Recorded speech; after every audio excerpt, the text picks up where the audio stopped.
Sturdy Fingers TV. Sturdy Fingers.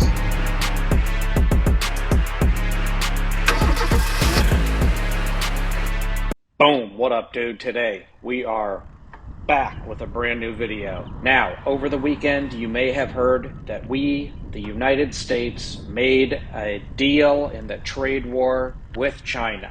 And the only issue with that is that we didn't actually make a deal with China. And Fox News even mistakenly admitted it on live air. Now, a Fox News reporter was heard on a hot mic asking if it was really okay to be reporting this as a quote-unquote deal. And this is because it's actually a 90-day pause. And I'll go through the breakdown with you. So this reported deal is actually a 90-day pause, or a delay if you want to call it that, on the trade war that was started by our president, President Trump. And they have agreed to slash tariffs by a combined 115 points. And the U.S. dropped duties on Chinese goods from up to 145%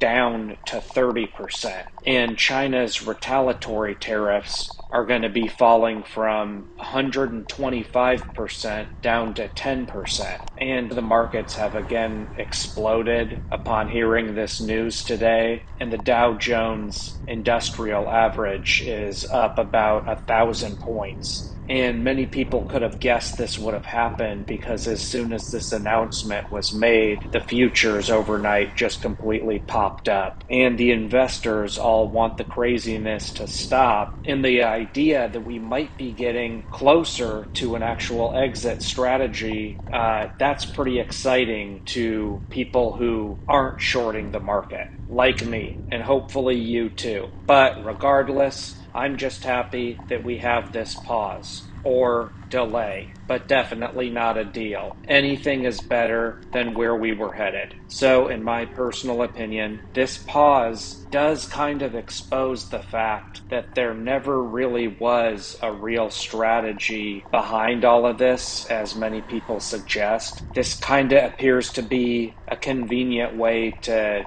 pump the brakes without fully having to admit defeat, even though things are still unsettled. And going back to when this was all started, the general tone seemed to be about protecting American workers and that we need to really put pressure on China to make economic changes and try to end the theft of things like intellectual property and opening their markets and things like that. But we never actually got any of that stuff. And what actually happened was that the tariffs immediately hurt us here in America, and the retaliatory tariffs from China would be especially bad for American businesses, manufacturers, and farmers. In addition, just overall general chaos in the supply chain. So in a way, the president taxed us, American businesses and consumers, in the name of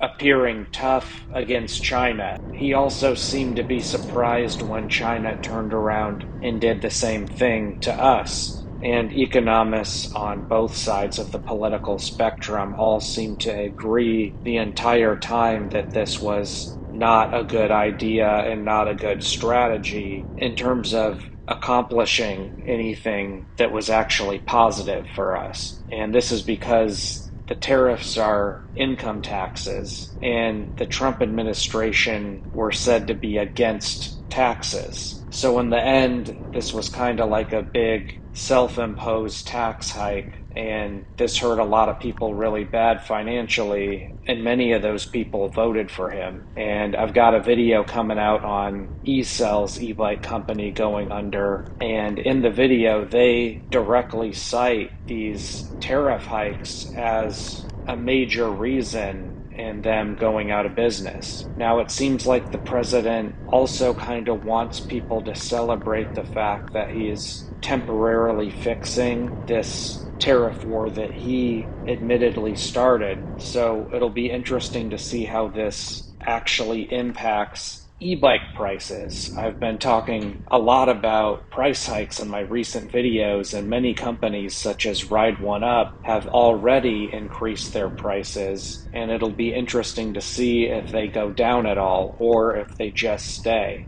So, what do you guys think? Are you happy about this tariff pause?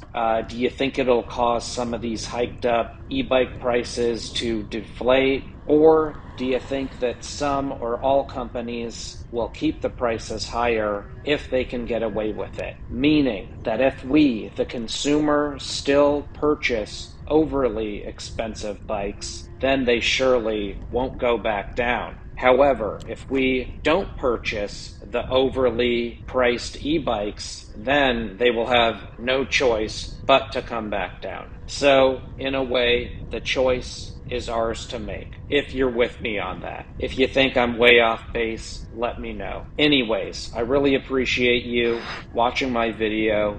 Please like, please subscribe. I'll see you on the next ride. Boom!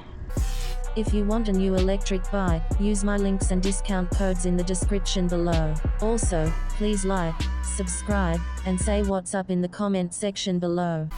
Check out another video right here, and check out another video right here. You decide, you're the boss. Boom.